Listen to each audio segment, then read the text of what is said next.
دوستوں، اسلام کی جو تعلیمات ہیں، پیارے نبی صلی اللہ علیہ وسلم کی جو تعلیمات ہیں، اس سے ہماری آخرت بنتی ہے۔ پیارے نبی صلی اللہ علیہ وسلم کی باتوں پر عمل کریں گے تو ہماری آخرت بنے گی۔ بالکل اسی طرح پیارے نبی صلی اللہ علیہ وسلم کی باتوں پر عمل کرنے سے ہماری دنیا بھی بنے گی۔ ہماری جو دنیا بنے گی وہ کیسے بنے گی؟ انہی تعلیمات پر چلنے سے بنے گی جو تعلیمات اللہ نے پیارے نبی صلی اللہ علیہ وسلم کے ذریعے امت کو دی ہیں۔ شریعت پر چلنے میں ہی ہماری دنیا بھی بنے گی۔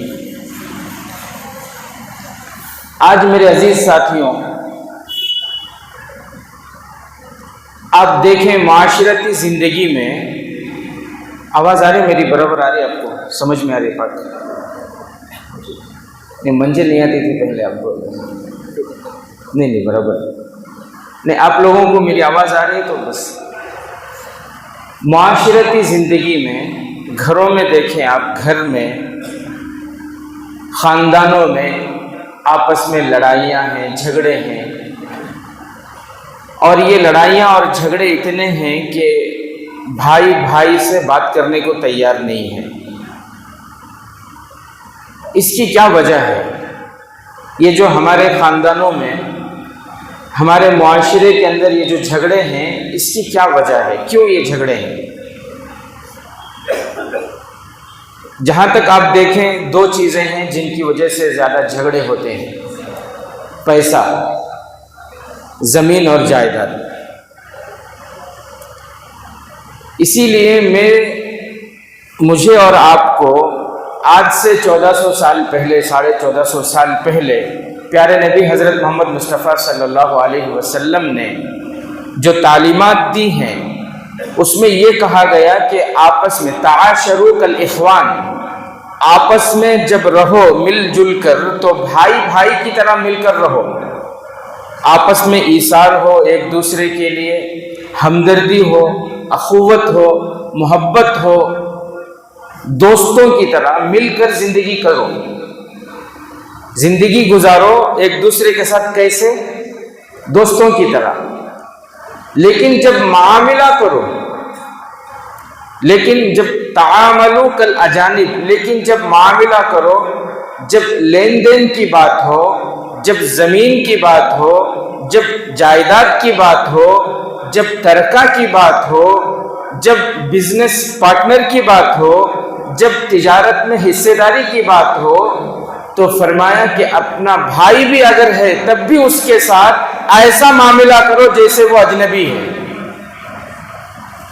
جب پیسے کی بات ہو، جب زمین اور جائیداد کی بات ہو، تو معاملہ صاف رکھو، لکھا ہوا ہونا چاہیے، متعین ہونا چاہیے۔ ایسا ہوتا نہیں۔ آج جتنے بھی جھگڑے ہیں اس کی اصل وجہ یہی ہے کہ ایک تو کیا ہے، اسلامی تعلیمات نہیں ہے، یا پھر اسلامی تعلیمات پر عمل نہیں ہے، یا تو معلوم نہیں ہے یا معلوم ہے پر عمل نہیں ہے۔ یہ دو ہی وجہ ہے، معلوم ہی نہیں ہے یا معلوم تو ہے لیکن عمل نہیں ہے، جس کی وجہ سے خاندانوں میں جھگڑے بھی، باپ بیٹے میں جھگڑے، بھائی بھائی میں جھگڑے، بھائی بہن میں جھگڑے، چچا بھانجے میں، ماموں بھتیجے میں جھگڑے، پورے خاندان میں جھگڑے، آپس میں جھگڑے۔ کیوں؟ اس لیے کہ معاملات کی صفائی نہیں ہے۔ ایک انسان کاروبار کر رہا ہے، بچہ بڑا ہوا، بچہ کاروبار میں شریک ہو رہا ہے، تو کس حساب سے وہ شریک ہو رہا ہے کوئی متعین نہیں ہے۔ دوسرا بیٹا بھی آ کر شریک ہو رہا ہے، کس حساب سے شریک ہو رہا ہے کچھ متعین نہیں ہے،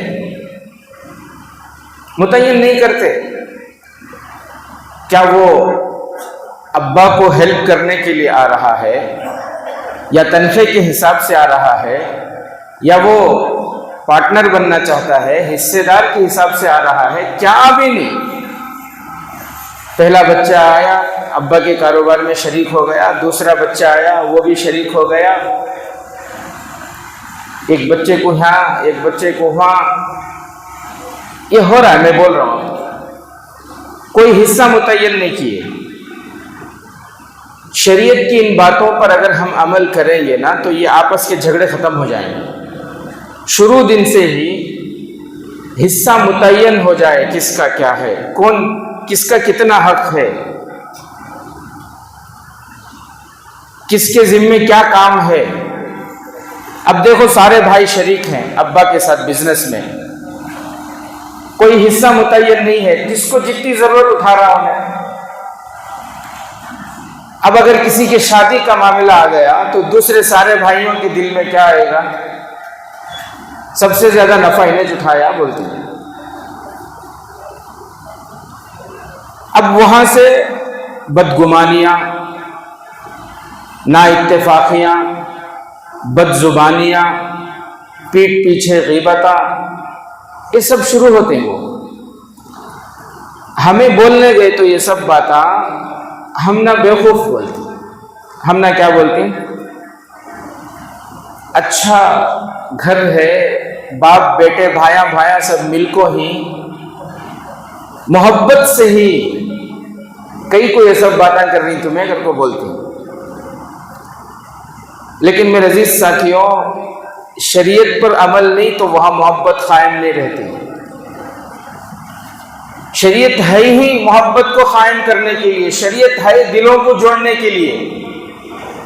شریعت کی بات کو آپ یہ کہہ رہے ہو کہ نکو وہ سب کیا بھی ضرورت نہیں، ہم نہ ملن ساری سے چل لگ جا رہا ہے پورا کاروبار پورا گھر، یہ شریعت نہیں ہے نا، یہ تو آپ اپنے طریقے سے کر رہے ہیں۔ یہ مسائل ہیں معاملات کے، تجارت کے مسائل ہیں، ہم سب کے بچے ہیں، ہم بھی کبھی جو ہے کسی کے بچے تھے، ہمارے بھی بھائی تھے، زندگی میں یہ سب حالات آتے ہیں۔ تو جب ایک کاروبار ہے اور اس میں شریک ہو رہے ہیں بھائی یا پھر جو ہمارے اپنے بیٹے اس میں شریک ہو رہے ہیں، تو کیا ذمے ان کے ہے، کیا کام ہے، کتنا حصہ ہے، کتنا حق ہے، یہ ساری چیزیں لکھے ہوئے ہونا چاہیے، متعین ہونی چاہیے۔ یہ شریعت کا حکم ہے، فرائض میں سے ہے۔ یہ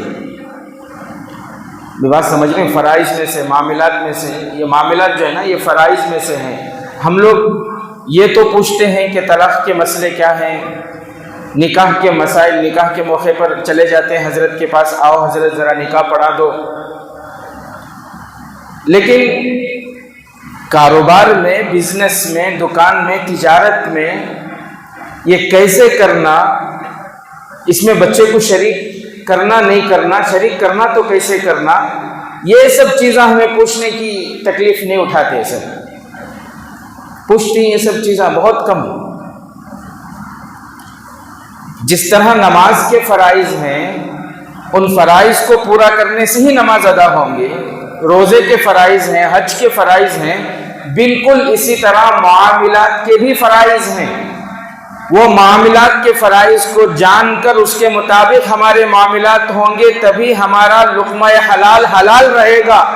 اگر نہیں جانے، جیسا دل کو اچھا لگا ویسا کرتے رہے، خدا نہ خواستہ وہ شریعت کے خلاف تھا، تو وہ لقمہ حلال جو آپ کو نظر آ رہا وہ حرام بن جائے گا۔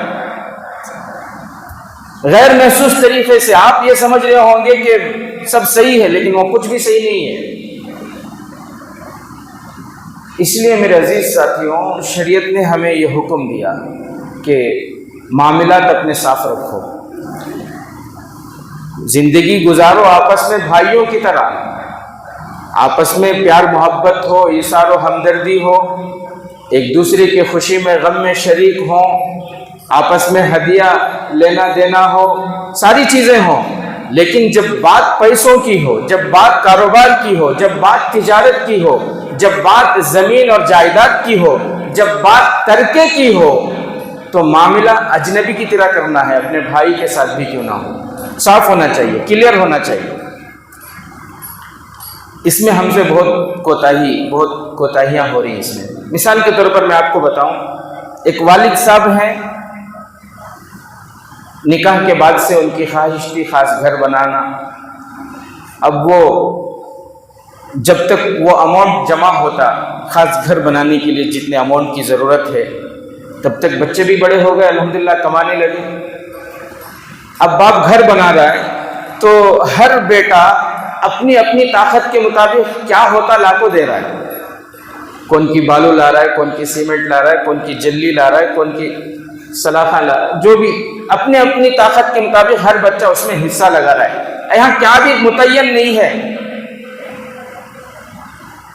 کچھ بھی۔ اب بچے جو حصہ لگا رہے ہیں باپ کے گھر بنانے میں، تو یہ حصہ کس اعتبار سے لگا رہے ہیں یہ متعین نہیں ہے۔ قرض دے رہے ہیں ابا کو، متعین نہیں ہے۔ ہدیہ دے رہی ہیں ابا کو، متعین نہیں ہے۔ حصے دار بننے کے واسطے پیسے لگا رہے ہیں، متعین نہیں ہے۔ ابا بنا رہی نا، انہوں بھی بنا رہی، ابا بھی مسئلہ نہیں پوچھ رہے، بچے بھی مسئلہ نہیں پوچھ رہے۔ کل کے دن جب ابا کا انتقال ہو جائے گا تو مسئلے کھڑے ہوں گے کہ نہیں ہوں گے؟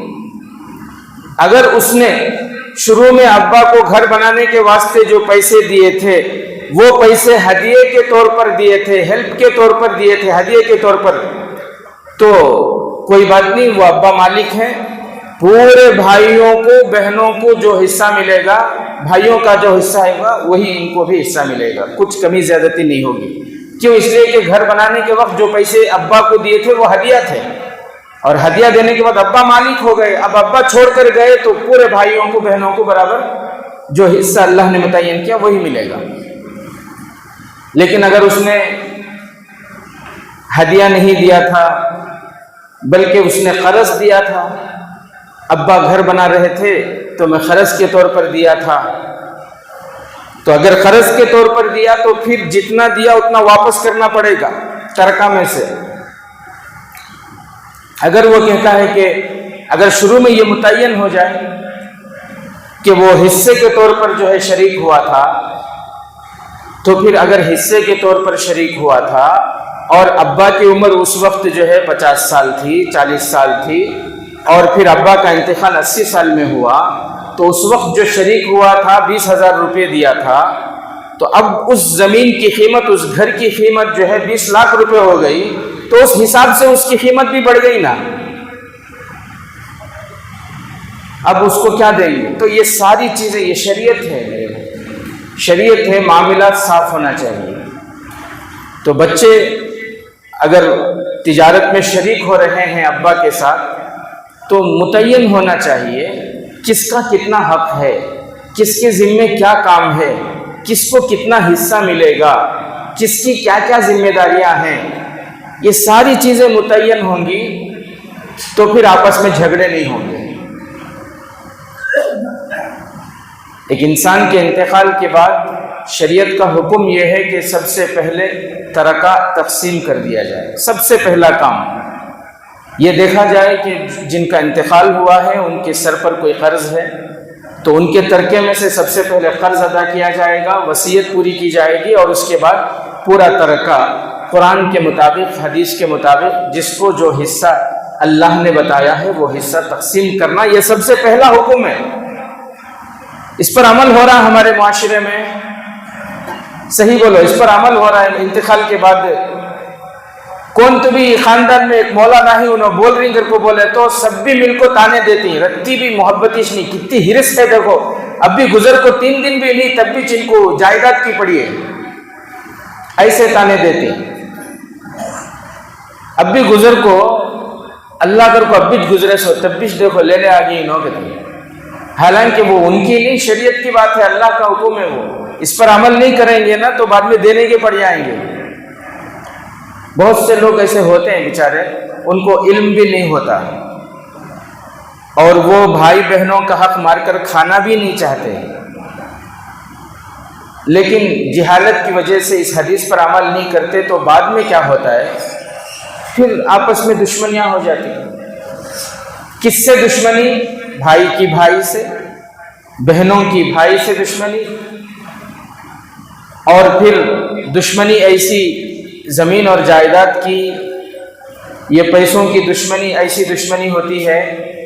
حصہ شریعت کے مطابق، شریعت پر عمل نہیں کیے نا تو اس کے بعد ان کے دلوں میں محبت قائم رہے، ایسا ہرگز نہیں ہو سکتا۔ شریعت پر عمل نہیں کیے، معاملہ صاف نہیں کرے، ایسا ہرگز نہیں ہو سکتا کہ ان کے دلوں میں محبت رہے۔ نفرتوں کا آنا، عداوتوں کا آنا، دشمنیوں کا آنا ضروری ہے، جھگڑوں کا ہونا ضروری ہے۔ پھر بھائی بھائی ایک ساتھ بیٹھ کر بات کرنے کو بھی تیار نہیں ہوتے، معاملہ صرف گھروں تک نہیں، کورٹ کچہریوں تک چلا جاتا ہے معاملہ۔ پھر بات وہاں تک پہنچ جاتی ہے کہ اگر مسئلے کو سلجھانا چاہیں، حل کرنا چاہیں، تب بھی حل نہیں ہوتا۔ مسئلے حل ہی نہیں ہوتے، کیوں؟ اس لیے کہ ہر شخص اپنا فائدہ دیکھتا ہے، میرا کس میں فائدہ ہے، وہ چاہتا ہے کہ ایسے فیصلے ہو کہ جس میں میرا فائدہ ہو۔ تو اس لیے شروع سے ہی اگر پیارے نبی صلی اللہ علیہ وسلم کی تعلیمات پر عمل ہو، معاملات اگر شروع سے ہی صاف رکھے جائیں، تو پھر آپس میں یہ جھگڑے نہیں ہوں گے۔ اور آپس کے جھگڑے کتنے خطرناک ہوتے ہیں، آج ہم لوگوں کو احساس نہیں ہے۔ پیارے آقا حضرت محمد مصطفیٰ صلی اللہ علیہ وسلم نے فرمایا کہ آپس کے جھگڑے دین کو ایسے ختم کر دیتے ہیں جیسے استرا ہوتا ہے نا، استرا، جیسے استرے سے بال صاف ہو جاتے ہیں، اسی طرح جھگڑوں سے دین ختم ہو جاتا ہے، انسان کا دل سے ایمان ختم ہو جاتا ہے۔ ظاہر میں دیکھنے کو وہ لگتا ہے مسلمان ہے، ووٹر لسٹ میں اس کا نام مسلمان ہوتا ہے، لیکن حقیقت میں اس کے دل سے ایمان ختم ہو جاتا ہے، جھگڑوں کی وجہ سے، آپسی جھگڑوں کی وجہ سے۔ دور ایک میز پر دو سیب رکھے ہوئے ہوں، ایک اصلی ہو ایک نقلی ہو پلاسٹک کی، دور سے دیکھنے والے کو لگے گا کہ دونوں سیب ہیں، دونوں سیب ہیں، لیکن اس میں ایک اصلی ہے ایک نقلی کب پتہ چلے گا؟ کوئی قریب جائے اور جا کر اسے اٹھا کر دیکھے، تب پتہ چلے گا کہ یہ اصلی ہے یہ نقلی ہے۔ یہ اصلی ہے، اس کے اندر خوشبو ہے، اس کے اندر توانائی ہے، اس کے اندر طاقت ہے، اس کے اندر کشش ہے، یہ اصلی ہے۔ اور یہ جو دوسرا پلاسٹک کا ہے، یہ کچھ بھی نہیں ہے، یہ دور سے دکھنے میں ایپل ہے، دور سے دکھنے میں سیب ہے، لیکن حقیقت میں کچھ بھی نہیں ہے۔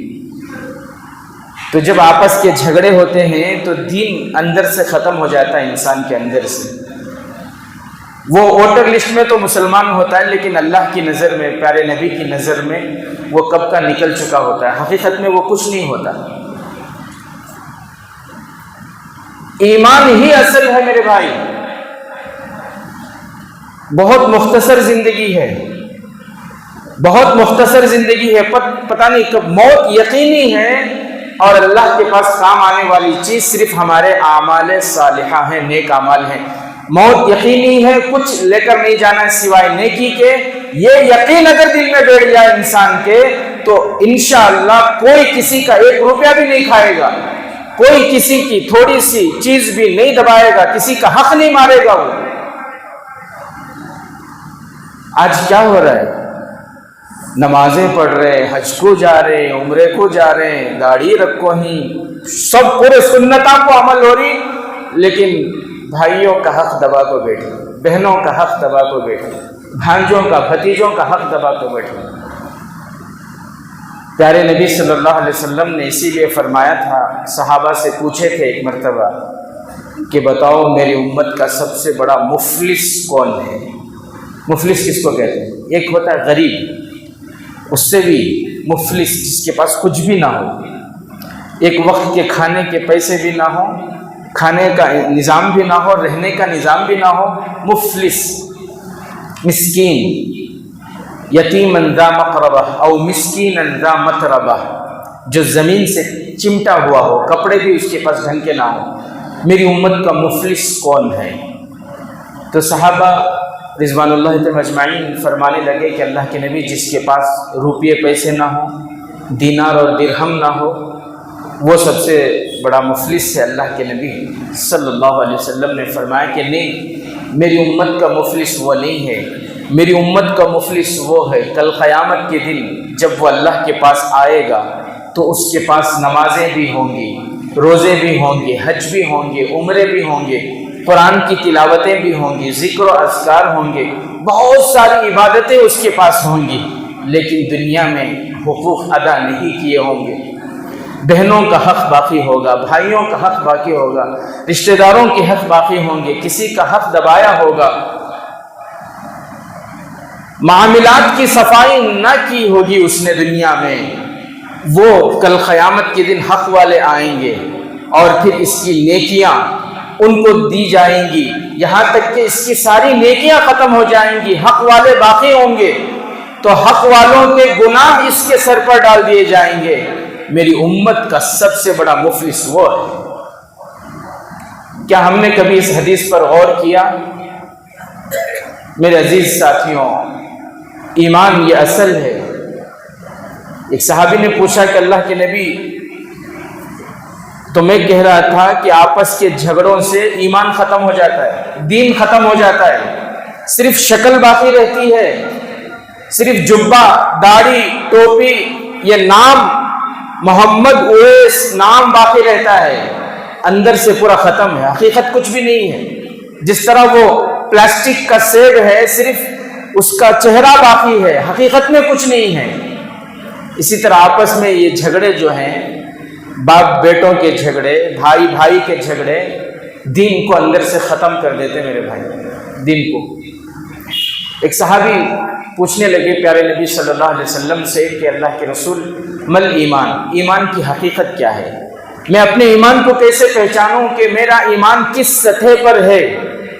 میرا ایمان قوی ہے یا ضعیف ہے؟ میرا ایمان صحت مند ہے یا بیمار ہے؟ میرے اندر ایمان ہے یا نہیں ہے؟ میں کیسے پہچانوں؟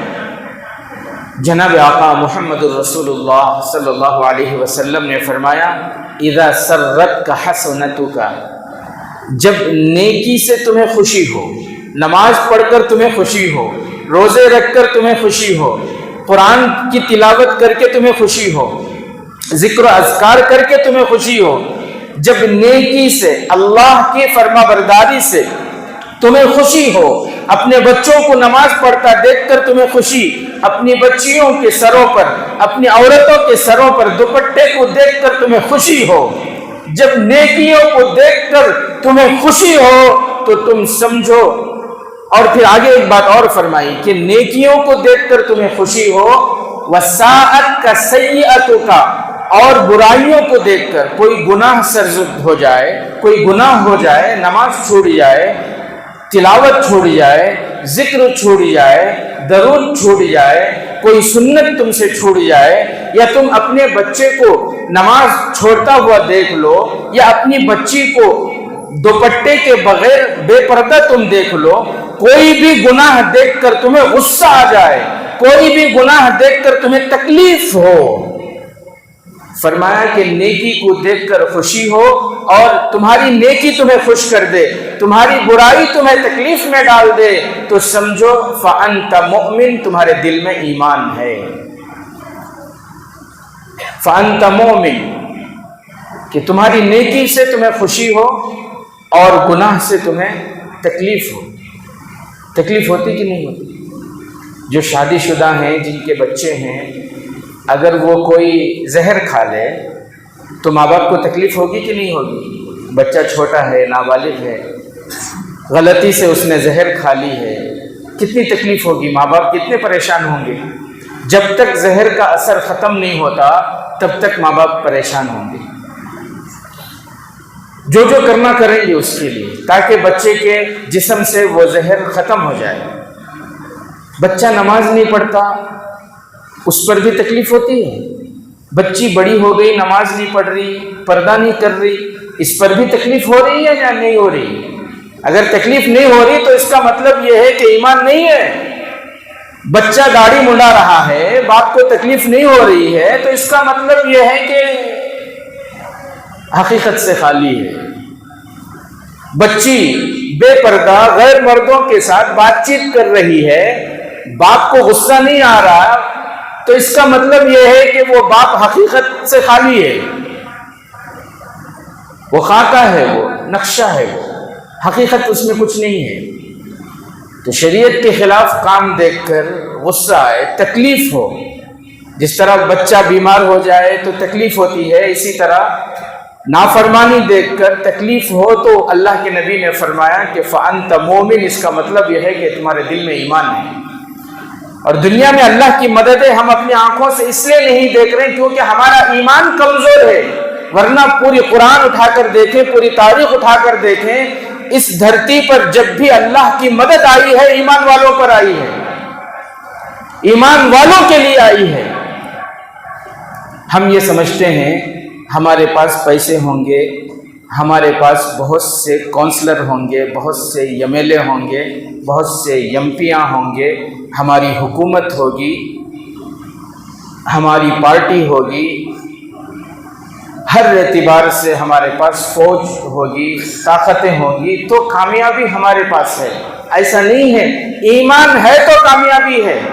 کم من فئۃ قلیلۃ غلبت فئۃ کثیرۃ باذن اللہ، شروع سے آپ تاریخ اٹھا کر دیکھیں، چھوٹی چھوٹی جماعتوں کو جن کے پاس ایمان تھا، بڑی بڑی جماعتوں پر اللہ نے فوقیت دی، فتح دی، کامیابی دی۔ ابھی دیکھ لیں، پوری دنیا کی سپر پاور طاقتیں سپورٹ میں، ساری مددیں ان کو پہنچ رہی، سارے ہتھیار ان کو پہنچائے جا رہے ہیں۔ چھوٹی سی مٹھی بھر جماعت ہے جن کا اللہ پر پورا توکل ہے، جو اپنے حق کی لڑائی، جو اپنی آزادی کے لیے سکون سے اللہ کی عبادت کرنے کے لیے وہ جنگ لڑ رہے تھے۔ پوری دنیا کی طاقتیں مل کر 1 سال 470 دن تک ان کے اوپر ایسے ایسے بمباری کیے، ایسے اتنے بڑے بڑے میزائل بم پھینکے، پوری دنیا میں آج تک نہیں پھینکے گئے، لیکن آخر میں کیا ہوا؟ ذلیل ہو کے نکلنا پڑا۔ ذلیل ہوئے کہ نہیں ہوئے؟ ہر متکبر کے ساتھ اللہ یہی فرماتے ہیں، ہر ظالم کے ساتھ اللہ کا یہ قانون ہے۔ اسی مہینے میں آپ نے سنا ہوگا، اس نے جو دنیا کا ایک بڑا مغرور اور متکبر انسان ہے، اس نے یہ کہا تھا کہ 20 جنوری کو جب میں امریکہ کی صدارت کی شپث لوں گا، اس سے پہلے اسرائیل کے سارے قیدیوں کو اگر نہیں چھوڑے تو میں پورے عرب جو مڈل ایسٹ ہے، وہ پورے عرب کنٹریوں کو میں آگ لگا دوں گا، جہنم بنا دوں گا۔ اس نے یہ جملے کہے، پوری دنیا نے سنا۔ 24 گھنٹے بھی نہیں گزرے تھے، اللہ نے اس کے ہی ایک صوبے میں آگ لگا دیا، امریکہ کو اللہ نے جہنم بنا دیا۔ 24 گھنٹے بھی نہیں گزرے تھے، کیلیفورنیا، کیا ہے وہ شہر کا نام آپ لوگ بہتر جانتے ہیں، لاس اینجلس، پورا ایسا آگ لگا۔ حالانکہ یہ جو شہر ہے، یہ جو پورا، آپ کو معلوم ہے پوری دنیا میں فحاشی، بے حیائی، بے شرمی، ننگا پن پھیلانے کا اڈا ہے وہ شہر۔ جو لوگ گئے جانتے ہیں، علماء، مفتیان کرام، ان کی زبان سے میں نے سنا۔ پوری دنیا میں جو فلمی انڈسٹری ہے، اس کا جو سب سے بڑا ادارہ ہے ہالی ووڈ، وہ اسی شہر کے اندر ہے۔ ایک تنکا نہیں بچا، ایک تنکا۔ بڑے بڑے فلم اسٹاروں کے بڑے بڑے بنگلے، یہاں تک کہ ایک فلم اسٹار ہے، اس کا نام جیمس کچھ ایسا کچھ نام ہے اس کا، اس کے بارے میں آ رہا ہے، وہ CNN نیوز میں بیٹھ کر، حالانکہ اس سے پہلے جب مظلوم مسلمانوں پر، یہ نہتے غزہ کے مسلمانوں پر ظالم نے ظلم کیے، ان پر بمباری کیے، معصوموں کا قتل کیا، تو اس خوشی میں اس نے وہاں امریکہ میں اس شہر میں بیٹھ کر اس نے خوشی منائی تھی، پارٹی کی تھی، اور پھر اس نے یہ اسرائیل کو میسج بھیجا تھا کہ غزہ کے ان مسلمانوں کو ختم کر دو، پورے غزہ کو ختم کر دو، اور تم پیسوں کی فکر مت کرو۔ اس نے یہ جملے کہے تھے، لیکن کچھ ہی دن گزرے تھے، اللہ کی پکڑ ایسی آئی کہ وہ، میں نیوز دیکھ رہا تھا، CNN جو نیوز ہے اس میں بیٹھ کر وہ رو رہا ہے، ایوری تھنگ از، میں سب کچھ میں میرا ختم ہو گیا۔ I am going to die, میں جو ہے مرنے کے لیے جا رہا ہوں، میرا سب کچھ ختم ہو گیا، کچھ بھی نہیں باقی رہا۔ جو کل کو مظلوم مسلمانوں کے قتل ہونے پر جشن منا رہا تھا، وہ آج پوری دنیا کے سامنے بیٹھ کر رو رہا ہے کہ میرا سب کچھ ختم ہو گیا، میں مرنے جا رہا ہوں۔ یہ کیا ہے؟ کیا ہے یہ؟ بول، اللہ کی پکڑ ہے۔ کیا ہے یہ؟ اللہ کی پکڑ۔ ان بطش ربک لشدید ولا تحسبن اللہ غافلا، اللہ کو غافل مت سمجھو۔ اما یعمل الظالمون، جو کچھ تم کر رہے ہو اللہ دیکھ رہا ہے۔ اگر اچھا کریں گے تو اچھا پھل ہوگا، اگر ظلم کریں گے، گناہ کریں گے تو وہی ہم لوگوں کے لیے سب سے بڑا سبق ہے۔ اس میں نصیحت ہے ہمارے لیے، سبق ہے کہ انہوں نے غرور کیا، انہوں نے تکبر کیا، انہوں نے ظلم کیا تو اللہ کی پکڑ آ گئی۔ آخرت میں جو ہے وہ تو ہے، اصل سزا تو آخرت میں ہے، لیکن دنیا میں بھی وہ اللہ کی پکڑ سے نہیں بچے۔ امریکہ جو اپنے آپ کو سب سے سپر پاور کہتا ہے ہر ایک چیز کے اعتبار سے، ایسا اللہ نے مجبور کیا کہ پڑوس کے دیشوں سے پانی مانگنے لگا، وہ پانی کی اپیل کرنے لگا۔ اب تک بھی پوری طرح قابو میں نہیں آیا، میں نے سنا آج صبح کو، اب تک بھی آگ پوری طرح قابو میں نہیں آیا۔ 90%، 85% قابو میں آ گیا، لیکن بعض جگہوں میں ابھی بھی اس نے پوری تحقیقاتی کمیٹی ایجنسیاں بٹھائی، اس کی کوشش یہ تھی کہ کسی طرح اس کو پھیر دیں۔ ان کو کمیٹیاں بٹھا کر ان کے یہ کام دیا کہ کسی طرح یہ معلوم کرو کہ آگ کیسے لگی، کس نے لگائی۔ پوری کمیٹی بیٹھ کر 48 گھنٹے کام کرتے رہے، ریسرچ کرتے رہے، تحقیق کرتے رہے، لیکن آخر میں انہوں نے یہی کہا کہ ہم جو ہے سراغ نہیں ڈھونڈ پائے، ہمیں پتہ ہی نہیں چل پا رہا ہے کہ یہ آگ لگی کیسے۔